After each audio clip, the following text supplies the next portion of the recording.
What's up, everybody? This is Michael at Fouts Fabs. What you're looking at now is a top that has been sealed approximately 2.5 to 3 hours ago. Gary is trying to get a good view of the haze that is on the counters.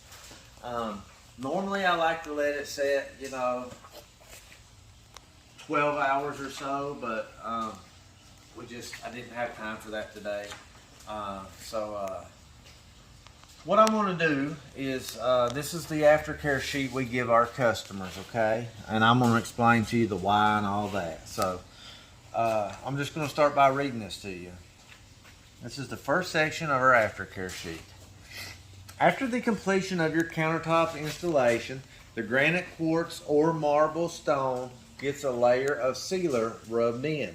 The installers apply this sealer for the homeowner so that the stone is more resistant to water and oil-based stains. Once the stone is properly sealed, the top will also be more resistant against everyday dirt and spills.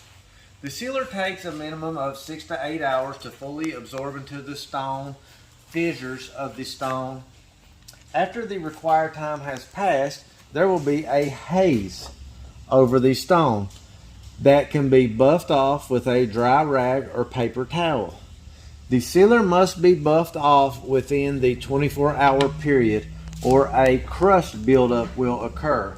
Once this happens, the tops will need to be scraped, re-cleaned, and resealed at your expense. The top should be resealed once a year. Now the once a year reseal, of course, that's dependent upon what you clean it with and how much you use your stone and all that. Okay, we give that to every customer. Every job this is left.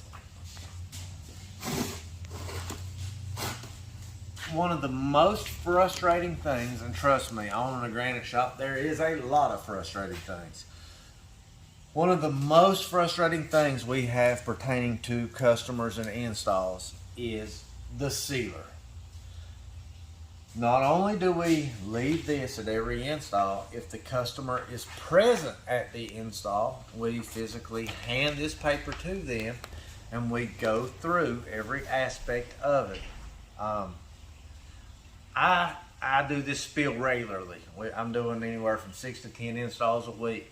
Anytime the customer's there, I hand them that, and the first thing I say is, okay, this is your aftercare sheet. I'm going to go over it with you. Most of the stuff is common sense. The main thing you have to worry about is the sealer. Tomorrow morning when you get off, take a dry rag or a dry paper towel and buff that sealer off. I say you're going to get a little haze, kind of like on a mirror when you take a hot shower. Okay, I say you're not going to break a sweat, veins aren't going to pop out in your head and arm while you're wiping this stuff off. You're just going to gently wipe it off. It's not going to be as hard as buffing wax off your car or anything like that. However, if you leave that sealer on there for 2 or 3 or 4 days or a week or a month, you're going to be calling me and you're going to say, there's something crusty on my stone, I just can't get it off. And then I'm going to be like, well, did you buff the sealer off? And you're going to say no. Then you're going to have to pay me to come back down here, take a razor blade, scrape every bit of the sealer back off, clean it with denatured alcohol, then reseal it and hope that you will buff it off this time. A lot of times what happens is, oh, I don't want to pay you to come back and do it. Why should I have to buff it off? Well, let's not go into that. But that's what happens, okay? So, Gary tried to show you the haze here. I can put a fingerprint on it and show you. You can see the fingerprints when the sealer is still wet. Like this sealer is not fully dried. Like I said, it's only set a couple hours, okay? As it fully dries, it'll get a little more dry. It'll kind of look like it'll look kind of like a mirror when you take a shower. So, but I'm hoping this is dry enough to where when we buff it off, and what we call buffing is what I'm getting ready to do right now. What we call buffing is not, I repeat, is not taking an extension cord and going and getting a car buffer and plugging it into your wall, coming and setting a big buffer on your countertops and doing it like you would do a floor in a school or something.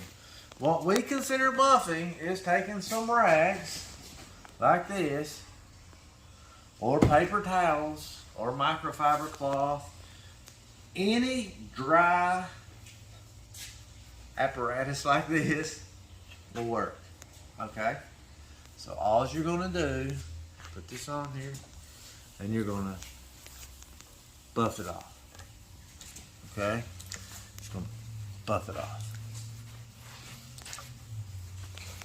It's not rocket science. It's not, you don't have to have a very high mental capacity to do it. It's very, very simple, guys. You do want to make sure you get all the edges, all that. All right. So you can kind of see there's a little bit of dirt, a little bit of moisture on the rag, okay? So I'm gonna go ahead and flip this rag inside out so that I got another dry spot. Okay, just gonna make sure I get all this sealer buffed off, all right?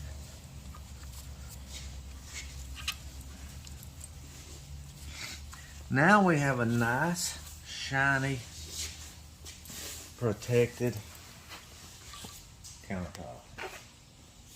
See how nice and clean and shiny that is? And you could about do your makeup in it, it's so pretty.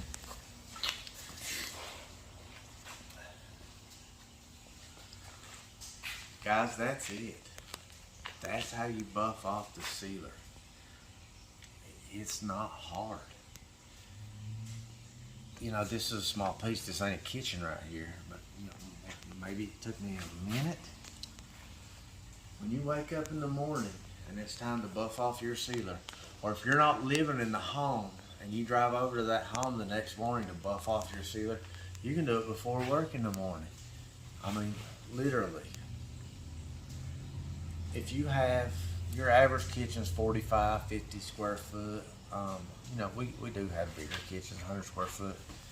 Your average size kitchen, 45 square foot, 15 to 30 minutes to go in and buff off your sealer with a dry rag or paper towel, okay? 15 minutes if you're just going in there, running through it real fast.